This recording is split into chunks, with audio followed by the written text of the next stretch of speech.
hour. So in the first hour, I introduce random variable, discrete continuous case, and introduce like how to calculate expectation, variance, moments, and the key function.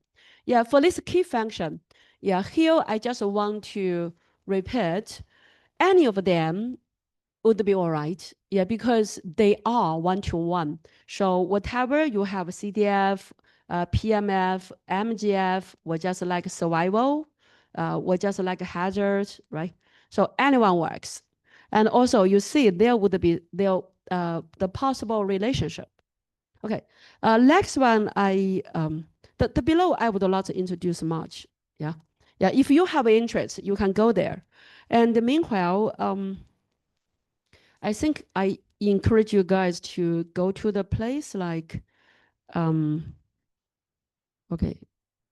here. Yeah, if you go to this place, you see I have a note. Yeah, this one will show uploads to Blackboards, right? Yeah. For example, some student told me, "Oh, Catherine, I almost forget what I learned. It's about 3 years ago, 4 years ago, 5 years ago." So you go here. For example, like here you have a Bernoulli distribution, right? So for Bernoulli distribution, here is the notation, Bernoulli P. And the next one, X means a single trial's two outcomes, success or failure, and denoted by X equals 1 or 0, success or failure. And then next one, the background P. P just means what? The probability of success in a single trial. And then 1 minus P, the probability of failing in a single trial. And next one here, we just show the distribution. Yeah, and here is another way we show the CDF. For this CDF, you can see here is a definition, and this one some summation, and even you can write it by a step function, right? And then next one, like the expectation, variance, and also like MGF. So for each of them, you can keep in mind. And next one, just like example, like a certain life insurance either results in low claims with probability or when the policyholder is still alive, or results in a single claim if policyholder dies, right? So this one tells you when you apply one random variable, and here is remarks. For example, Bernoulli distribution is a binomial distribution when P equals 1. So this is one thing. The second, geometric distribution models the number of independent and identical Bernoulli trials needed to get one success. Yeah, you see? So such notes is very informative. Yeah. Yeah, because you have a lot of, yeah, you have a lot of things like this. Yeah. This is discrete case. And also we have some other case. Yeah, for example, the binomial distribution. You see, for example, like a binomial distribution, we tells here is the notation, right? Binomial, you have two parameter n and p. And then x means what? Number of successes that occur in the n independent trials, right? And then next one, x equals to k. So this one would be a completion number, and then pk, 1 minus p and minus k. And we have this CDF, and we have the distribution law. We have the relationship between Bernoulli and the binomial, and we have the expectation variance MGF. And here we have some remarks. For example, Bernoulli is a binomial, and the next one, yeah, binomial and the negative binomial was the possible relationship. And also next one, binomial and hypergeometric was the possible relationship. And also like next one, binomial and Poisson distribution, right? And even have such one, the beta distribution. Yeah. So this was done by my first PhD students about 10 years ago, 12 years ago. Yeah, 12 years ago. Yeah, just 12 years ago. Yeah, he summarized this one for us. So if you forget your probability, go to this place. Yeah. So today, I think I have to carry on finish the probability part. Now I go to chapter 2. Yeah. For chapter 2, here I want to give some bivariate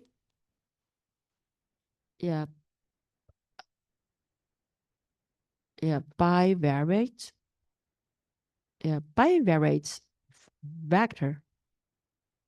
Yeah, that is you have x1, x2, or just like you have x1 or y. So this is a random variable, right? Yeah. So capital R dot V dot to denote a random vector. So here we have the joint distribution, marginal distribution, conditional distribution, and also I would like to introduce something about the conditional expectation, variance, and also like the probability. Yeah, everything we need to do. Okay, let's see. The first one, here is a overall joint CDF of CX. For joint CDX of it, we have this one here.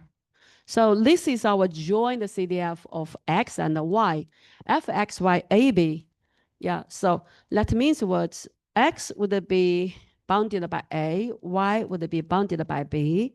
And here, attention, for this one, you actually have what? You have the event X is bounded by A and the intersection Y bounded by B, right? So this is a probability measure. So this is the joint one. If you have two, if you have several, then you can write more, okay? And next one, attention, if you consider X, Y, it comes from the sample space, omega. So for this sample space, here is the one you see. Yeah, this is sample space, omega. So here, AB is a set and it's out of R by R, right? And then next one, for such a joint CDF, yeah, it satisfies the property if you run over the whole sample space, the summation or just like the integration would be exactly one. So this is one property, right? For a joint case. And next one, we consider marginal. So how can we have a marginal distribution? 边际分布. So for marginal x, that means what? For marginal x, it means that your y actually come from the whole real line, right? So that's why we actually write it by, yeah, if you have to use the joint one to note, so the joint of this one. So this is our fx of A, the marginal. And similarly, if you consider marginal of y, so that means what? That means here you have it, or just like your x, just belong to the real line. And here is the one that we have, right? So this is marginal. And here is one. Like if you consider between two intervals, so here you actually consider plus, plus, minus, minus.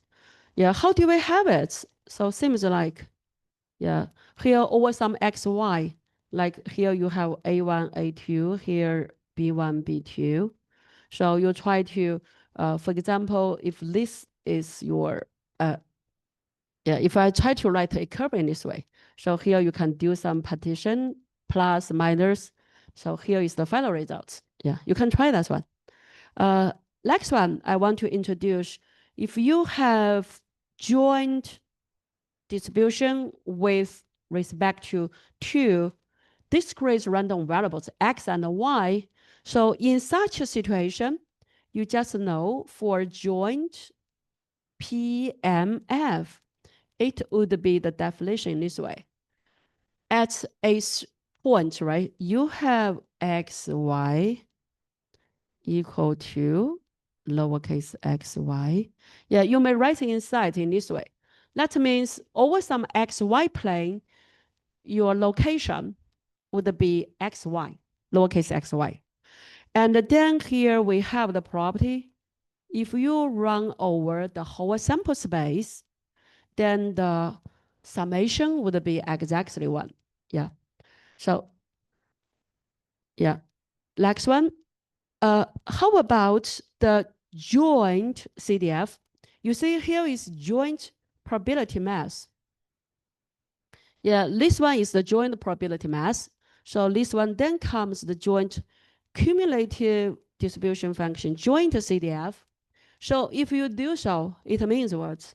It means here you actually have 2 bounds, x and y. Then if you have any AB value, such AB value should satisfy A bounded by X, B bounded by Y, and you have their summation, right? So this is our joint CDF. Yeah. And for marginal probability mass function, if you consider this one, here just like before, you see the first formula just like the previous page, but then here you can see for this summation, you use what? You use all such kind of x, y greater than 0. Yeah. So this one that we have. And similarly for y, you have another one. Yeah. So this is about marginal PMF. Yeah, here comes one question you can practice. Okay, next one, joint and marginal PDF.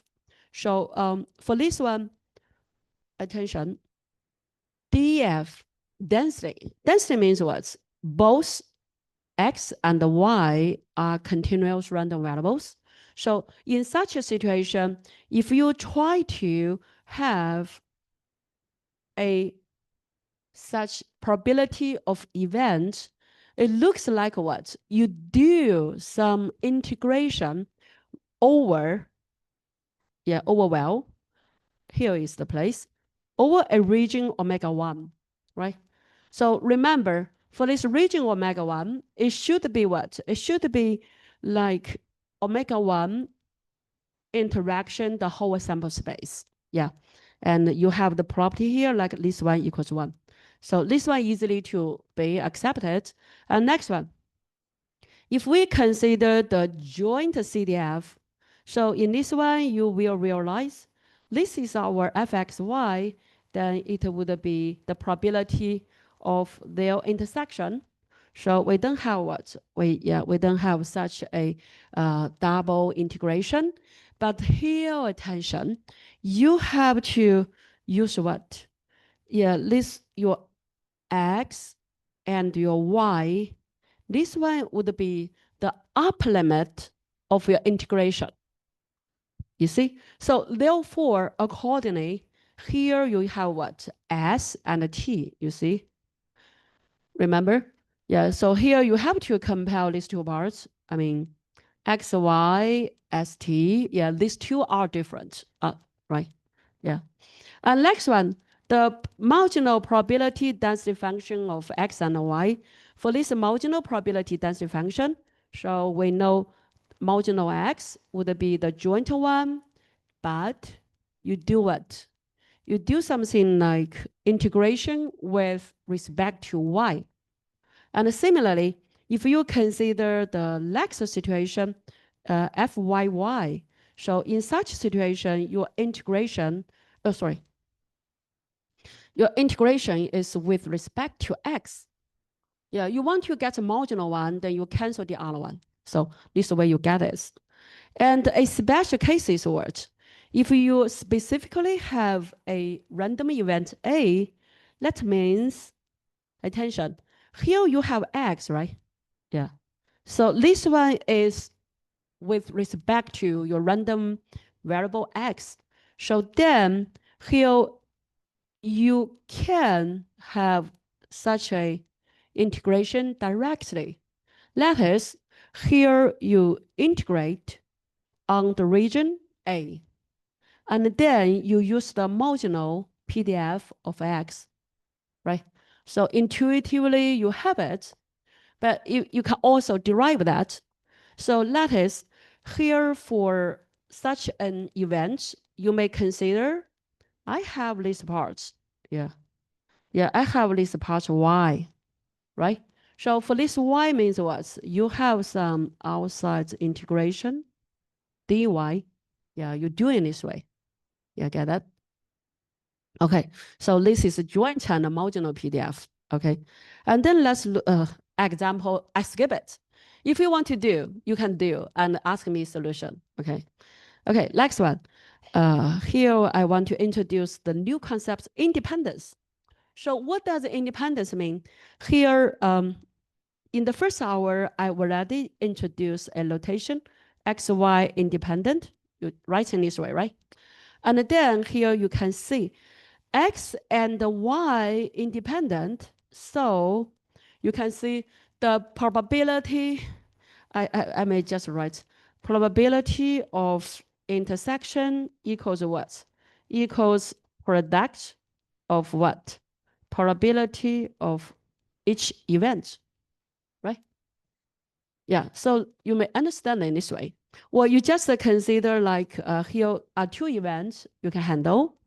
And also like the joint one would be the product of two marginal one, independence. And also like the PDF or PMF, yeah, you just write it by products. So what are independence concepts?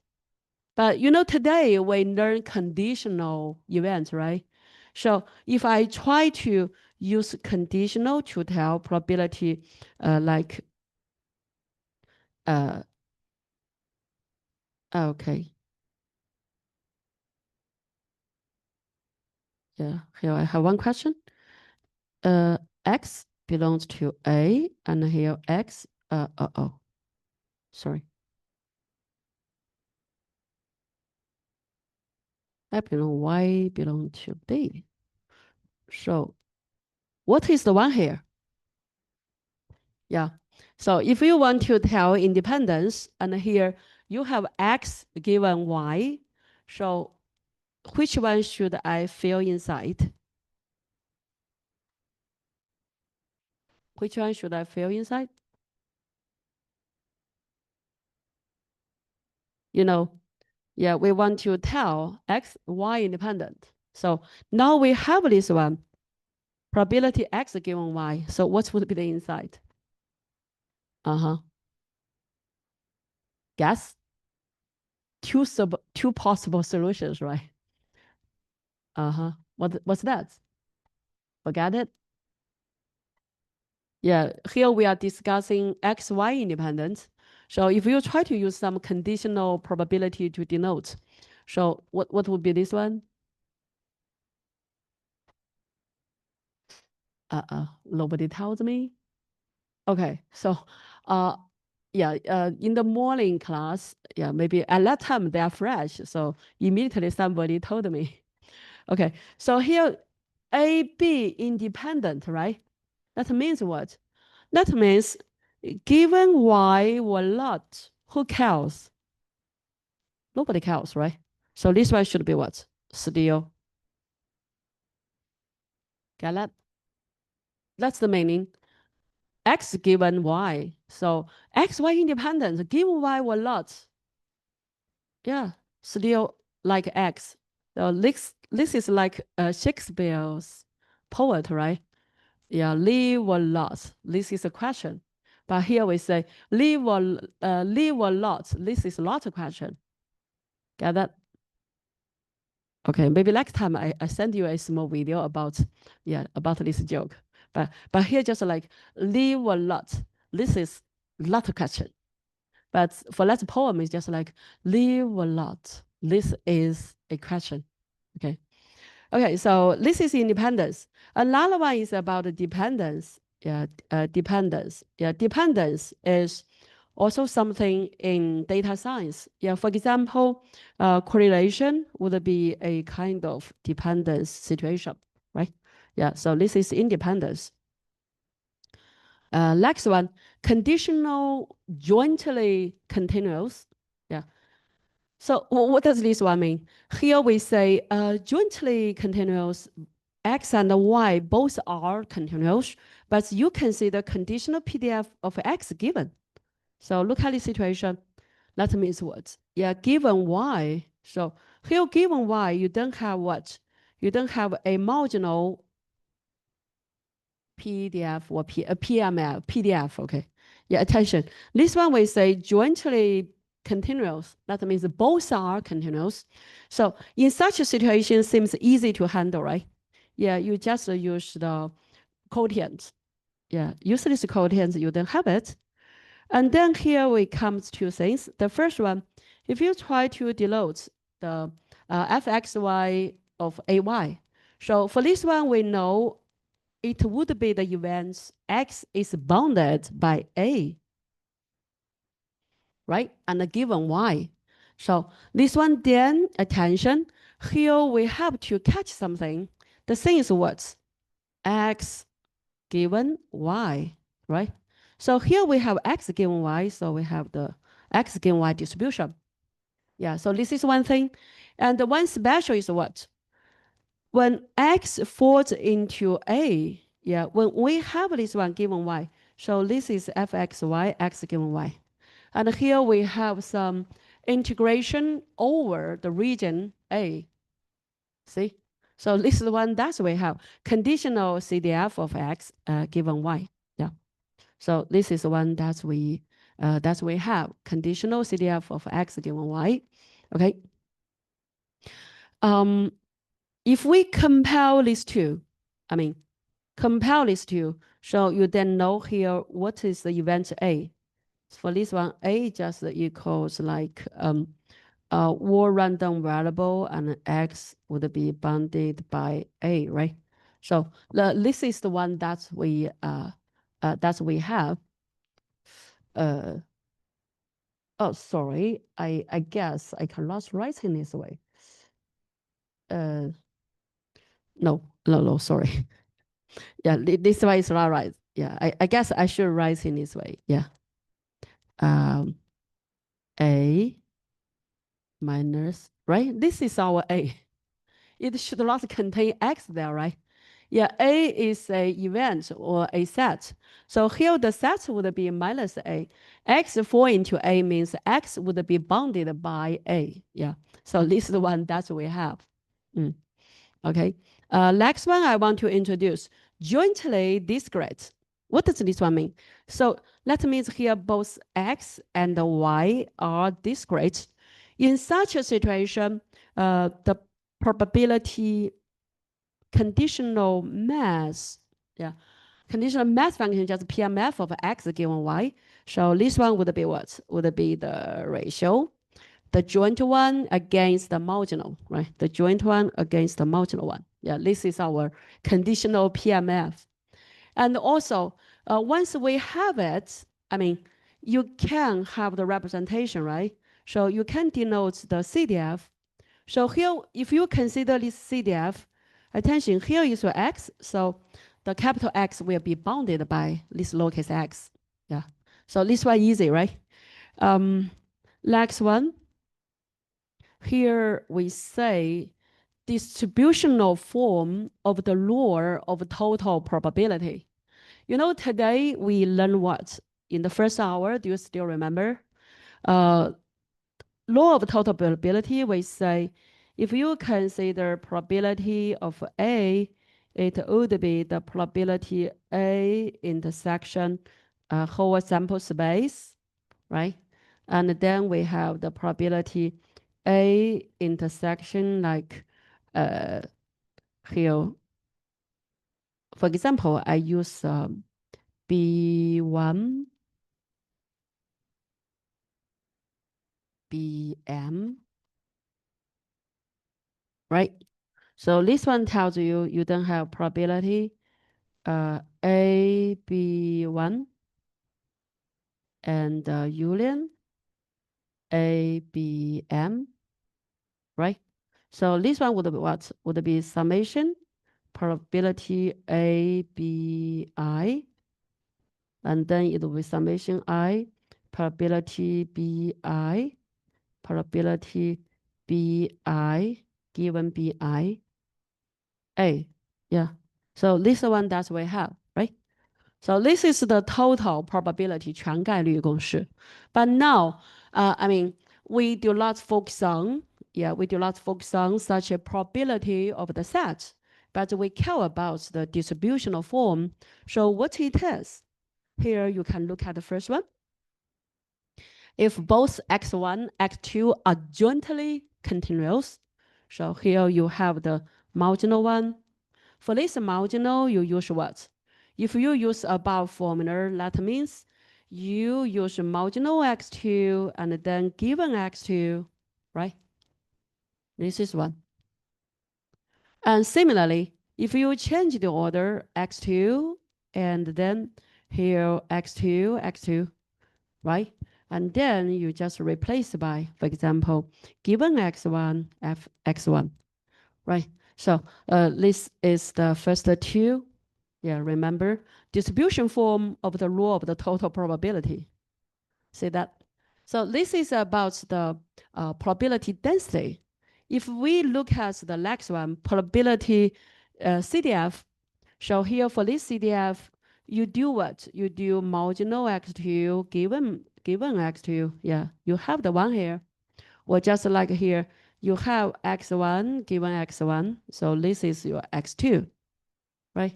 So this is the first situation. Both are jointly continuous. Next one, if both are jointly discrete. So here you can see the same story, right? Yeah, because you want to have x1. Yeah, the marginal one is the one you want. So you have what? You have such a x2 and also given x2, right? And then was such x2 greater than 0? You do the summation. So here you can see, yeah, we have these two formulas. Yeah, so the first two. And similarly, for the next one, if we consider the CDF, yeah, here you calculate x1, then it means that for your x2, x2 marginal given x2, and x2 greater than 0, you just sum up them. So this one just works, okay? Yeah, so this is about both are continuous, both are discrete. How can we get the marginal? Or use the title distributional form of the law of total probability. But here is something much more complicated. Yeah, you see, if you have a x1, x2, this is a random vector, right? And here, when you want to have a continuous, attention, here we have a continuous x1. So how can you do that?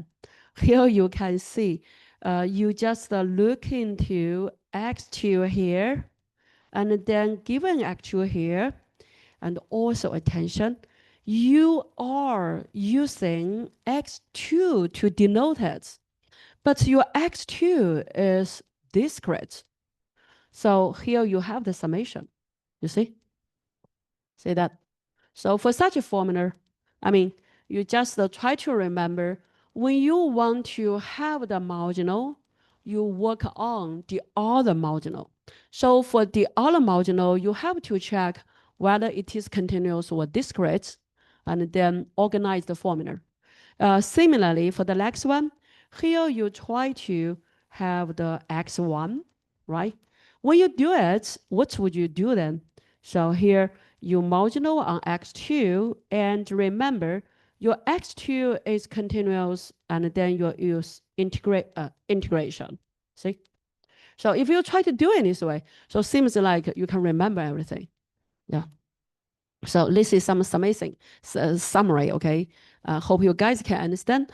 And then next one, here's some example. Yeah, you can try. But here I still want to introduce the next one, distributional form of the Bayesian theorem. Yeah, you see, we mentioned many times already, though we have 3 lectures. Bayesian theorem, important. But what's the distributional form then? Here comes the one. Yeah, you see? Do you still remember this one? Yeah. So this one tells you, you actually can do something like put this divisor into this place. Yeah, this is what you do, right? Remember? So for Bayes theorem, do you still remember how we have it? we say probability A given B marginal B equals probability B given A marginal A. Yeah. Through it, we have the Bayesian theorem. That is, if we move, for example, move this one to the other side. So here is the same thing, right? Distributional form of the Bayes theorem. See that? Yeah. So this is something you guys should keep in mind. Next one, I want to introduce the conditional expectation. So here, conditional expectation, this is the conditional, yeah. Here is the conditional parts. Given y, yeah, given y, you have expectation of ux.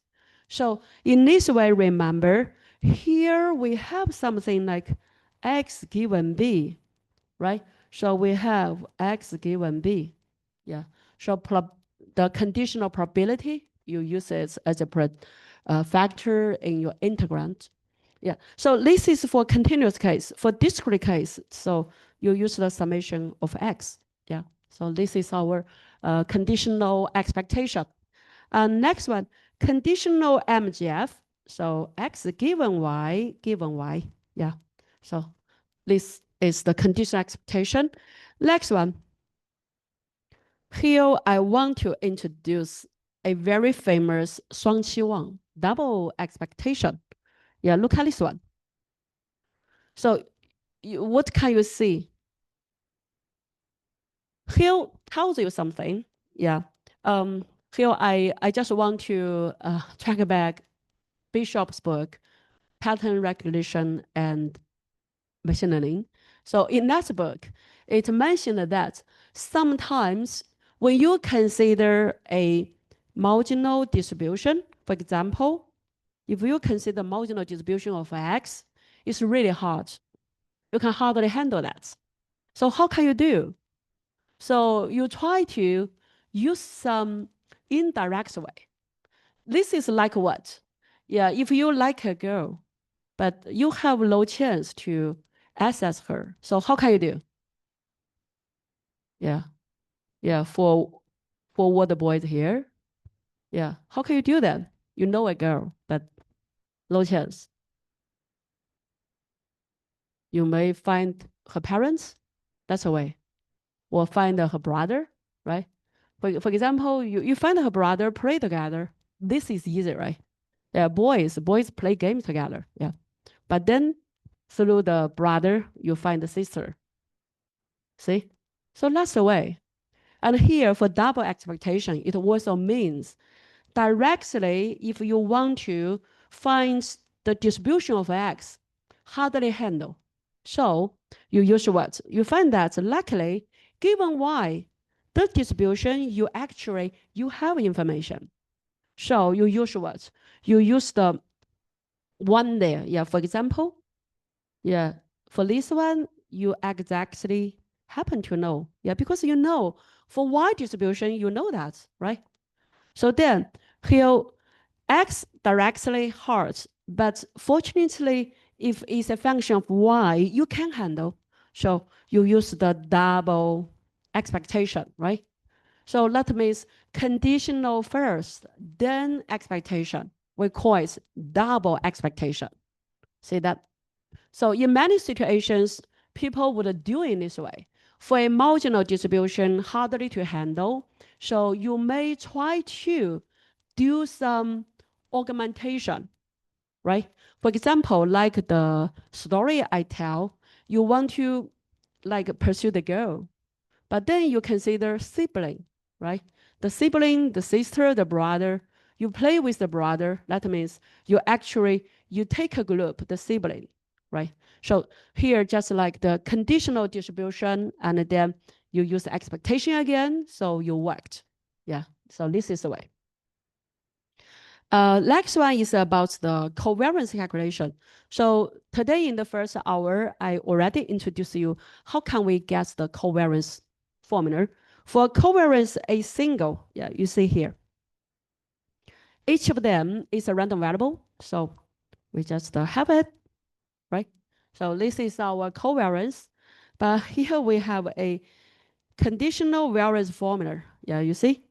Conditional variance formula, just like again. Yeah, it is still again about the story of a random variable x whose distribution is hard to get. In this way, how can we do? So here you can see for x given y, yeah. Yeah, for this one, anyhow, you have information. Yeah, because you know that it's actually a function or a distribution of y, right? So you said you use expectation and the variance, yeah. So plus these two information, then you get the variance of x. Yeah, so we call this one conditional variance formula. This formula is very useful. Yeah, you guys should keep it in mind. Here is one more thing. I guess this one was so useful. If you consider the probability of an event E, how can you do that?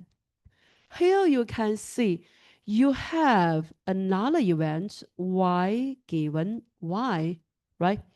If you denote this one by a event B, if you denote by B, so you have the formula either in this way or just like in that way.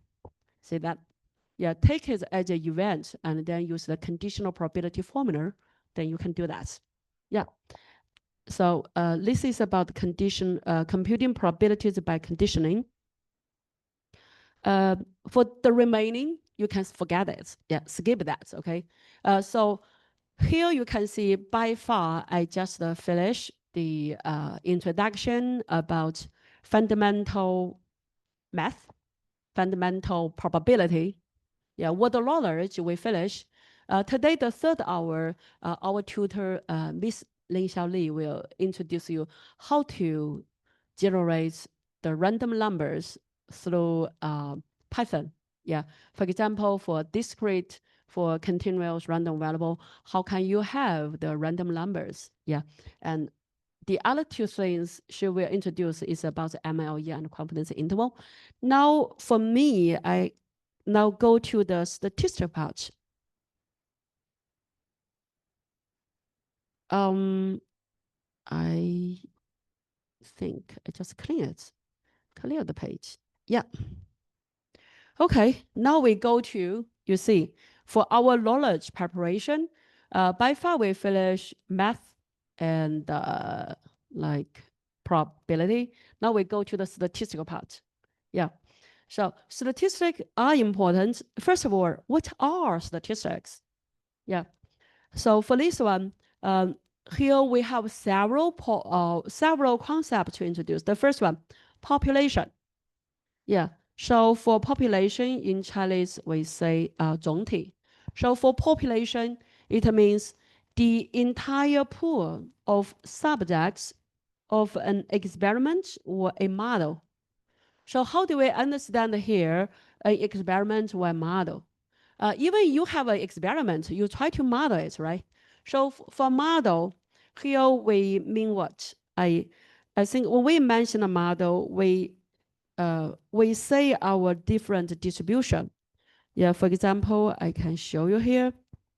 Here, binomial distribution is a model. Why do we say so? We say you model some situation by a random variable x, and x is modeled by a binomial distribution, right? So here, when you mention a model, so this model could be a distribution here. Yeah. Okay, now goes back. So for population, why do we have it? Why do we have it? As I just mentioned, this is the entire pool of subjects of a model. So why do we have population? When you mention population, we assume that, yeah, for a large group, you think there would be some endless distribution, right? Yeah, you see, when we mention statistic, first of all, I need to introduce the probability. By far, we finish our probability study. So you then go to statistic, and then the first concept, the population. So population means you have a unknown endless distribution, and you try to use such a distribution to model your situation, and then you generate some samples. Yeah. So population, and then you generate a sample. So here for population, it tells you here you think there would be some mechanism. Yeah. There would be some mechanism, right? You try to find out. You can, if you can discover the mechanism, then you solve the question, right? So this is our population. So when we mention population, and I said we now have a probability way. So that is, here you try to have a argument x and also like the parameter theta. So for example, if we say, in our class, like totally we have 200 students. So for these 200 students, this is a population, right? And after middle term, for example, if the average score would be 60, the mean value, and the standard deviation, for example, 35, okay? And then you will have some distribution. If this one would be some normal distribution with mu and sigma square.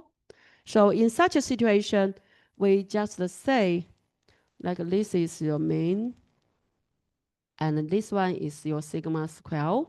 So here for your theta, it means what? Mu and sigma square, right? Or more specifically, like 60 and then 35, right? So this is a theta parameter. And for this parameter, you may say it's a population parameter. Yeah. So population parameter. Next one is about the sample. For sample just means a subset, not necessarily random of the population. Yeah. For example, like today, not all students are here. Yeah. So if today, like this is our sample, students be present, right? Yeah. So then this one would be the sample we can use. But for sample, you guys have to pay attention. Usually, we hope that the sample could be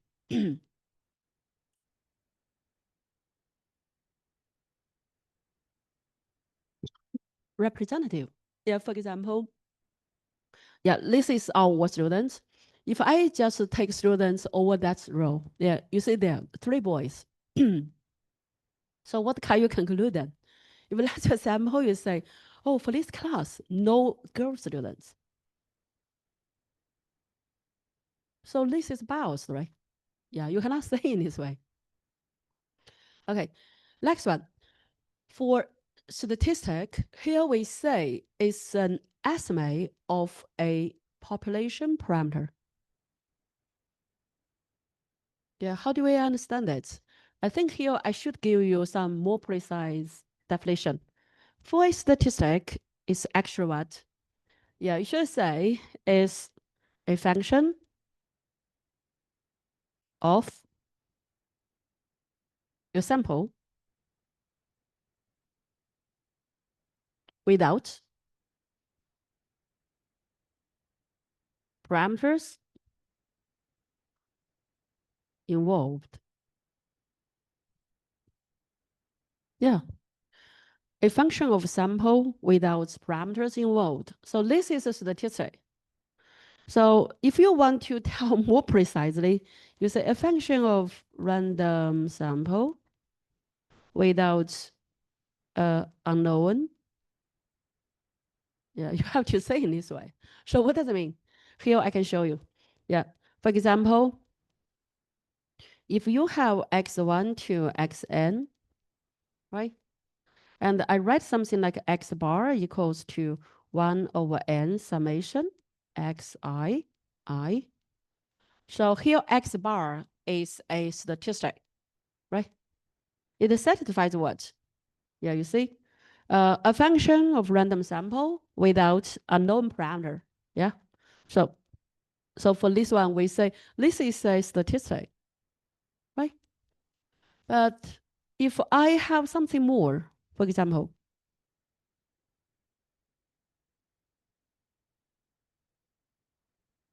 so now for this X bar star,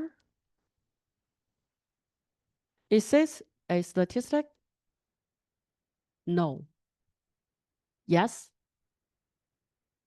It depends on sigma is a known value or unknown, right? If sigma is known, fine, still a statistic. But if sigma unknown, that means what?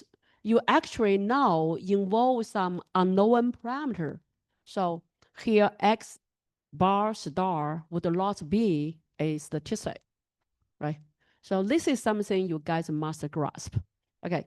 And also we here have some, relationship. Yeah. Relationship between population, sample, parameter, and statistic. So you see, usually for population, it would be a overall group, right? However, usually you cannot have war, you can only have a subset. But you still hope to know something through the subsets. For population, we assume there would be some endless mechanism. Then accordingly, we have the population parameter. Yeah, we have such a population parameter. So for such a population parameter, you then can create a statistic. And we hope that such a statistic can work. For example, like X bar.